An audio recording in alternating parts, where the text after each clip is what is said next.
So the basis of like the things that I like to talk about whenever you're playing like a tank top laner versus especially against champions like Camille Mm. is um it's very incorrect for you to say that you should be receiving no resources, but the line of reasoning is somewhat similar in a way where you just get very few opportunities that you do get your resources, so you just need to know when.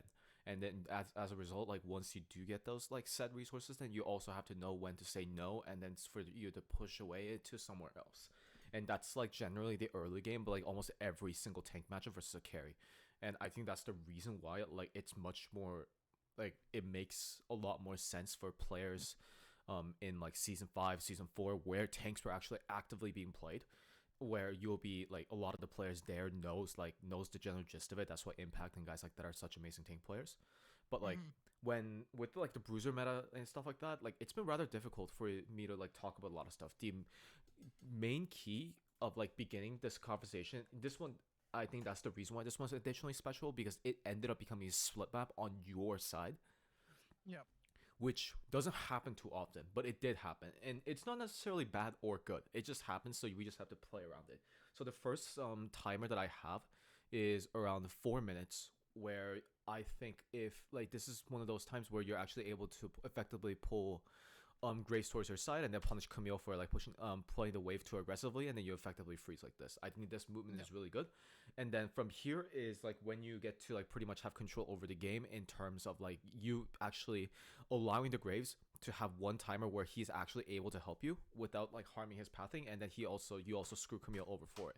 And then the decision that it comes immediately after this is like the thing that I want to ask you about. So after you saw this wave, why did you want to TP to this?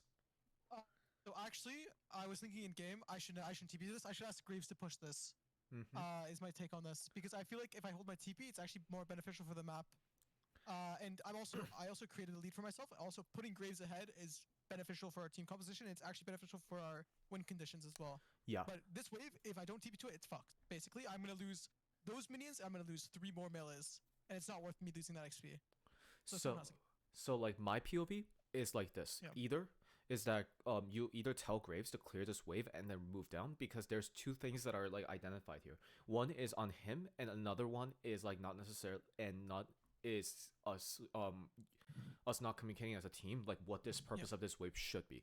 One is that like even if you push out this wave and then let's say that you lose like this three range minions and potentially 2 to 3 all minions, Camille can't freeze this wave with her. Like if he tries to freeze this wave, it's gonna be too much high HP. And then additionally, since you know that you've already like Graves has already cleared Raptors, like he's already cleared it and he's on his way to Krugs, you know that Hecarim cannot effectively be on this side of the map for an extended amount of time to like sustain this freeze. So like it will be Mm. him burning significant amount of HP, Hecarim being in a place where he does not want to be, and then now like since you have already gotten like a kill gold, which is quite significant, you may be behind in EXP, sure, but it's not as if you being even in EXP with Camille actually creates a major difference in this matchup. So the logic for him to play now is to transition his lead to the boss side of the map and then go after this Mm-hmm. dragon, because now what it becomes is by the time you arrive into lane, probably like 2 to 3 range minions are going to be down. Then it's going to be like three range minions left, and if you clear it effectively, and then you just run into fog, they can't touch this dragon. And then another benefit that they get from this is that Kate is also resetting from map, and then they're able to play this wave really aggressively. So if they ever make a misstep, then Graves could also contest these camps. Because remember, the times that these camps are coming up is likely the same time that these camps are coming up, because they're most likely split mapping. We don't know for sure, but like this is like a safe assumption to have, right?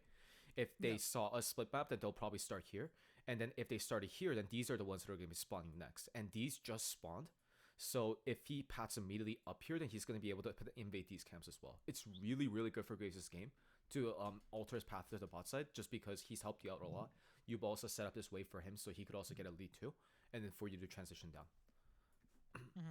Because So I think I would 100% agree with you if you're playing champions like Jace or Renekton. You have to TP to this wave if you do, because if you lose the first to level 6 spike against Camille, you're fucked. But it's Mundo. Like you've already gotten bombies. Like there's no way in the world that just one level level difference is going to cause you to lose your life. so actually, something about this matchup. I don't know if you're aware. Level 6, Camille gets kill pressure every time. So just Really? have my flash down. Yeah, she can 100. She can literally like I think like 80 or 70 to zero me with level 6. It's So, something I actually do in this matchup often. So so I actually told my the team before the game hmm. if at level 6 I need help.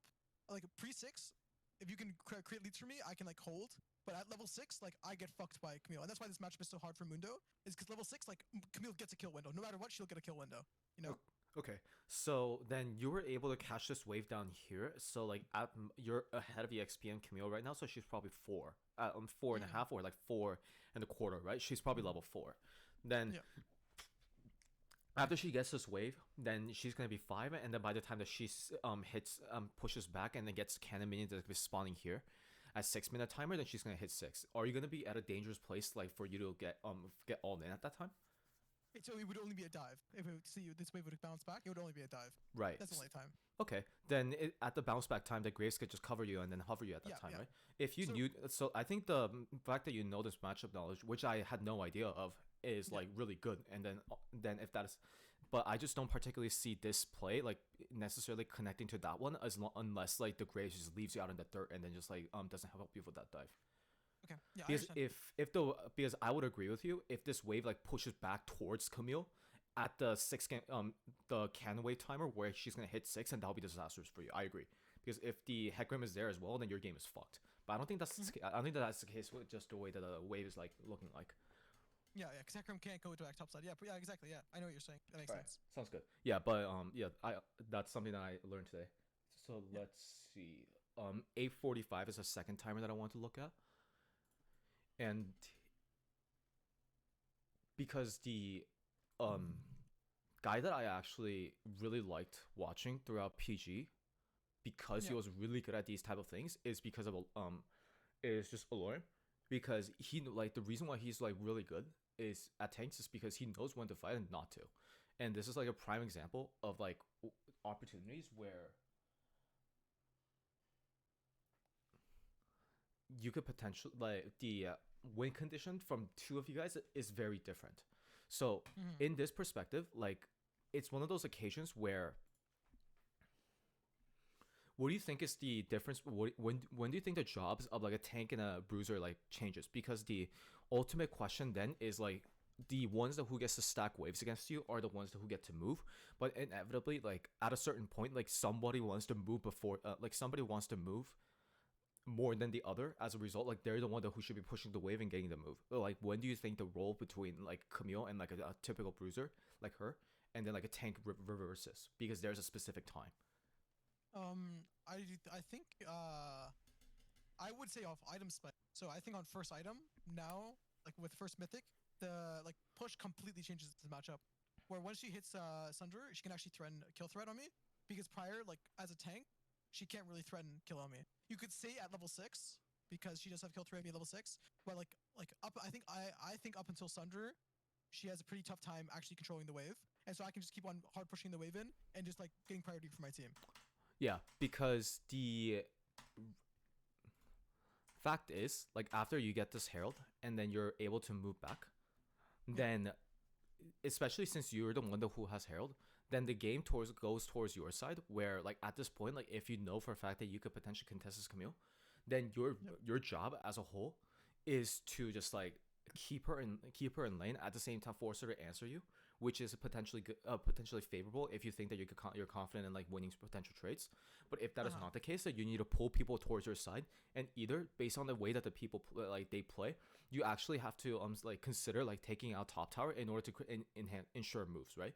Because Yep. longer the game goes, like I probably don't even need to say this twice, but it's better for Camille to just be in a 1v1 matchup against you, Yeah, right? yeah, Like exactly. that's just the nature of the champion. But like Yeah, yeah.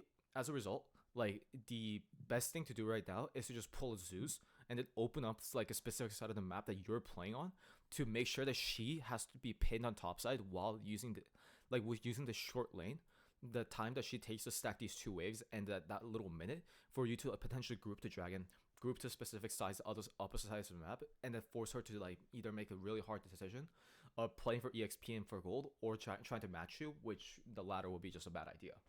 Yeah. Because like it's one of those things where, because the reason why I wanted to point this out and then just like show you this was because your jungler said a very weird absolute that I was very confused about, that you didn't particularly contest. Like, I don't blame you because you didn't start this conversation, but he said for Beta, dropping top, like heralding top here, like heralding top this game is bad. Mm-hmm. But like, I wholeheartedly disagree with this because of two reasons. Is one is that it would make sense for heralding top being bad in the game if our bot lane was ahead. But they're not. They just ran it, like they ran it, and then they were just like behind the Kai'Sa. As a result, like even if they're Caitlyn, like they're not gonna be able to get pushed against them, which is one problem. And so if you're not able to get pushed against the mid lane, then the game becomes particularly difficult because that means that you have to rely on side lanes to get priority in mid lane. You have to push out a side lane, play towards the enemy quadrant, make them scared about you, potentially flanking them if they try to contest for mid prio, and then they have to naturally back off, and then that's how you get mid prio. And that's the way that the game's supposed to be played. But if that is the case, and you can't drop a bot because they'll never get pushed against them ever, and even if you match numbers and try to fight them, there's a high chance they win because they're ahead. And you can't drop in mid because Silas is not someone who's necessarily able to stack waves against TF or threaten dives, especially when you don't have a clear location on where Hecarim is and Braum can move at any time. Then there's only one place that you could drop Herald at safely for your team. Yeah, Top. exactly. Okay, yeah. That's the same conclusion I came to in game. Okay, that's the same thing I was. Yeah, I absolutely despise the fact that he just used that and then like just try to brainwash you. Like it's just not correct. It makes it really awkward for me because I have to shift as a top laner across the map when I'm winning my lane already. It's not good for your game. Yeah, it's really bad for their game as well because if you break this tower, and this is the only time that you could actually like do it uncontested, you could even pressure for second tower. You probably can't get it, but you could crash it, and this pulls Camille, this pulls Hecarim towards his side, and then this is the freest dragon angle for you, and then also to help alleviate bot lane pressure. Mm-hmm. But like, because this sequence, like you said, is so awkward. Like you're forced to run bot, like you're forced to like go up to the top side, and then they're immediately responding like by making an extreme play on the bot side of the map, and like you can't, and then all of a sudden like you're forced to respond to a play that like, it's like not even winning for you. Yep. I even got brainwashed here. Like even heralding bot is good here. Like it's just you could drop Herald here as well. Like there's a lot of opportunities that you could do it. All you need to do, like in the thing that needs to go through everybody's brain in this game right now is that if we don't get a side lane tower within within the upcoming like dragon, our game's gonna be very difficult. That should be our mindset. And because either one of these guys are better at side laning than both of you guys combined. Like either of these champions. So if that is the case, then you guys need to play very extreme 1-1-3s or 4-1-0s in order for you to get priority. But if you don't have a side tower to like stack waves against, then you just can't play the game. Because I saw that later in the game too, where I literally couldn't play the game against Camille. She would always get pushed. Yeah. She hits under. Because like this type of play is just like really, this type of play is like not even getting you like that many net gains because now you've already burned TP and you can't even get your pin top lane. No. And that's exactly what Camille's wants at this point, like we had discussed, because now she has Mythic. She'll be more than happy to just face you. Yep. Let me see. This is the one time where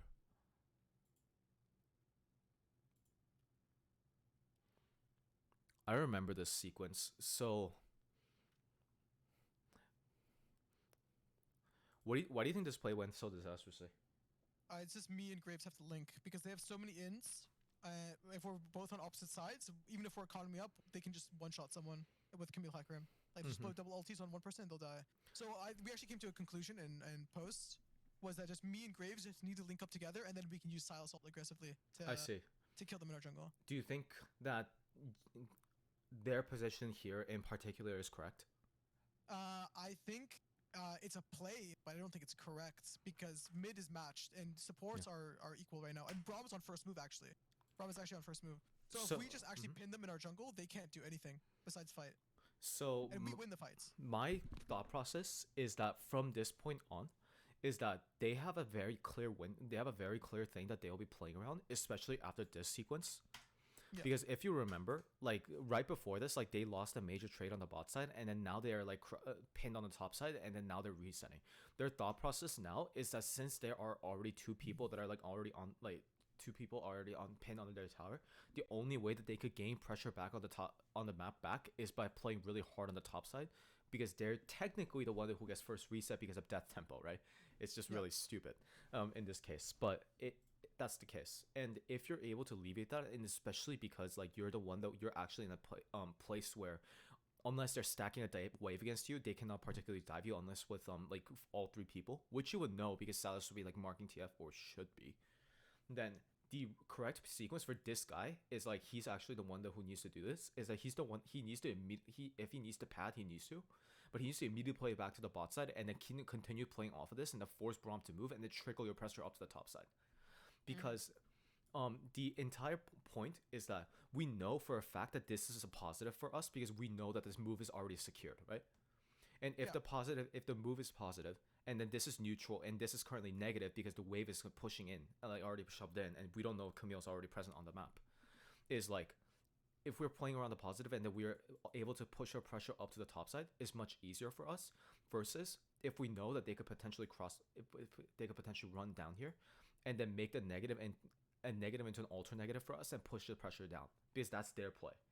So like this is something that is like autopilot for this guy because he's saying that he needs to get these camps, which is not particularly like correct or incorrect. He just needs to identify that and then just play around those lanes, because what you correctly identified is that Braum gets moved.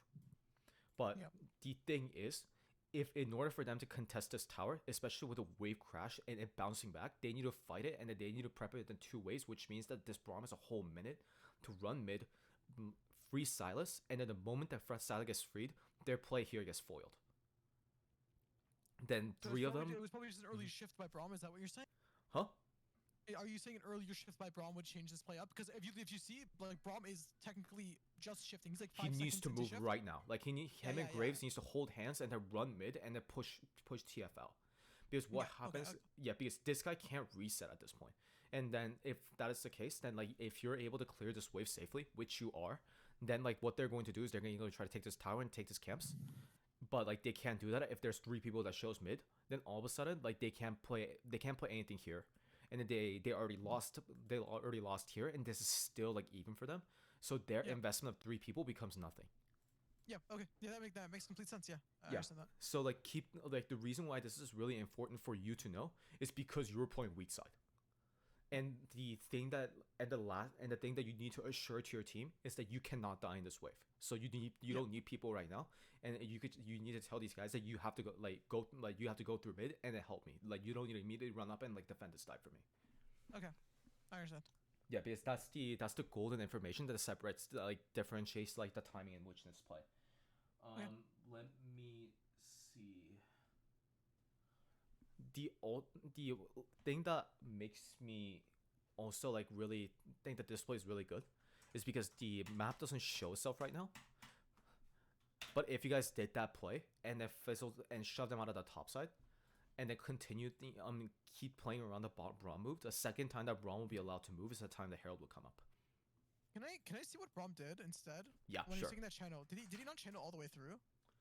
I don't know. I don't think he made it here in time because I think he didn't roam at that time, so he missed the timer. So he was just like he was not even by the. Go back more. Yeah, so sure, Braum was channeling, but why did he stop channeling? I have no idea. Yeah, okay, that makes sense. Because I feel like Braum and Graves should be linked up together and face checking. Yeah. This is the time that jungler support needs to like link you up, because like the focus in this game is Herald right now, and like that's the reason why these guys are invading early, which they're invading early. Like they're way too early. This is not necessarily the good time for them to do it. And then so like those are the 2 situations that went wrong, and then this is how you like link and then specifically create another second Herald. And if you get the second Herald, then it's additionally troublesome for them because it gives you one other opportunity to create another side lane play, because you guys dropped your first one mid, which is not the best way to play. Running a little bit out of time in terms of like the stuff, so let me give you some mid game stuff because it's always like useful to talk about this stuff for top laners who are mainly dedicated to side laning, even if you're playing tanks. The convo that remember the thing that I initially like talked about, where especially if we're never able to get side lane pressure, then like we need to play hard to side lanes. So let me tell you like the differentiations between like the times where you need to invest, where you have the luxury to put 3 people in versus a luxury but you have to put 4 people in order to gain pressure. The entire thing is revolving around how early you are and how late you are to the wave. So this is like I stopped. I'm really happy that I stopped at this timer because we need to assess like the lane states right now. So right now this lane is slow shoving in. So like this is a negative if not like this is a negative if not neutral. So like this is about to very quickly turn into a negative because Kaisa's gonna catch this wave and she's gonna have this wave access way before Caitlyn or you. So it's about to, so we're gonna lose this wave. We're gonna lose this wave. This is gonna turn into a negative. This is already very obviously a negative because Camille already cleared the wave and is touching your wave. So in this case, this is a double. This is all potentially a triple negative, if not a double negative and then like semi-neutral. And in this case, the worst thing that you could do, and this is the thing that you guys actually make a mistake of, is 1-3-1. Because then if you 1-3-1 and try to match their numbers, everything that you do is gonna everything that you do is gonna be bad. Because is there if you guys play hard mid, then they're just going to run it down, like keep running down sidelines, and then you're gonna bleed tower, you're gonna bleed gold, and then eventually, if you guys keep stubbornly pushing down mid, then you guys have 2 flankers that you have to worry about: TF and then Camille. Your Caitlyn cannot play. Your Silas cannot play. Or even if you try to match them, then what they're going to do is they're going to use their positives on either side to pressure mid, and then your mid is going to get sieged. So the puzzle then is how do you solve this situation, right? Because this actually happens quite a few times, but this is a game breaking one that causes you to lose this game. The way that you do it is, one, you have to identify which side is the one that you want to play towards. Dragon, right? Very obvious. Typically it is because objectives are spawning and then it helps you.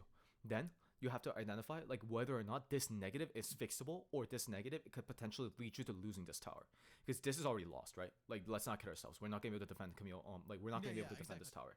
So then you have to make this assessment. Then if you think that this tower is safe for an extended amount of time because the dragon is spawning within like 45 to 50 seconds, then you need to abandon this wave and send 4 people down here and then say keep 1 people mid to just hold this tower. Because again, if you don't get mid pressure and if they're first to mid wave, then you'll never get mid control and you'll never get access to the river this way. So if that is the case, then you need to get access this way. But if they are actually smart and they send 3 people here, then you need that 1 additional person to get that numbers advantage, to win that fight, and then shove them out. Because then Camille is going to be at a catch-22 situation where she could play for herself and then potentially risk losing this dragon, or she has a TP at an unfavorable situation because she cannot flank when you're in this position, right? You're going to have wards here, you're going to have wards here. So she's going to be only going to have to TP in front of you guys, which is much less effective, especially when in a flanker champion like this. So what stops Camille from doing a 1-1 shift here and then there's them just eating mid? 1-1, so like here, and like, so what? 1-1-3-1 and then just like running mid? So Camille just eats that top tower, then shifts into mid. What stops her from just going down mid right away? Because there's only 1 person covering mid. Because then it becomes a very difficult situation where we're not necessarily everybody's running towards mid. 1 person's actively eating the wave, and then we're controlling this side of this quadrant. So this is like their control. But the thing is, if we control here and then we are able to get pinks here and then here, and they're sieging here, then it's very easy for us to get a back step towards their backline, right? Oh, okay. Yeah. So if we see them like all doing this, then they're also like losing themselves the opportunity to get a very clear cross map play. Really good Camille players will never rotate to mid here because of this opportunity. Okay. This is why LPL top laners will either just choose to just play sidely and then try to contest this tower. Okay. Yeah. So because at the end of the day, like whoever gets first jump on them, whoever has fog of war control and then is able to like pinch their backline is the one who's going to win this fight, right? Both of your backline members are very vulnerable. Kaisa's ultimate is kind of useless if you get jumped on, like if they get jumped on first, right? Wait, so another question. When would be the appropriate time for me to reset to defend T2, or do I just drop it entirely? So it's a question of having TP. Really good question. Because what you need to make sure is that you just need to make sure that we have entrance through here. And then you could just recall and then run here and then defend this because you have TP. Okay, that makes sense. Okay. Because that makes a lot of sense. If you TP to the front, you're happier than you're TPing to the front with Camille, right? Yeah. Yeah. That makes a lot of sense. Okay. I get that. So that's the difference between them. And let's say that you really need to defend this, then it'll be 1-1-3. Okay. And then, but the thing is, this is rather risky, quote unquote greedy, because if they invest 3 people here because they're LPL side lane masters, then we will 100% lose this dragon. So Okay. like the question is, how important is this dragon to you? I guess. But this is, I think, the second one, so it's not like it's not as if your life depends on it. But if it's like your third one or your fourth one, then it is definitely worth considering. Okay. That makes sense. Yeah, I think that's the most important one that I want to cover about, because like I rarely get an opportunity to coach like tank tops, but like that's the most important thing that you need to keep in mind. Yeah. Is there any other questions that you got for me? No, I think that was good. I think you hit the parts I was confused about. All right, great. Yeah. Yeah, so I'm gonna stop recording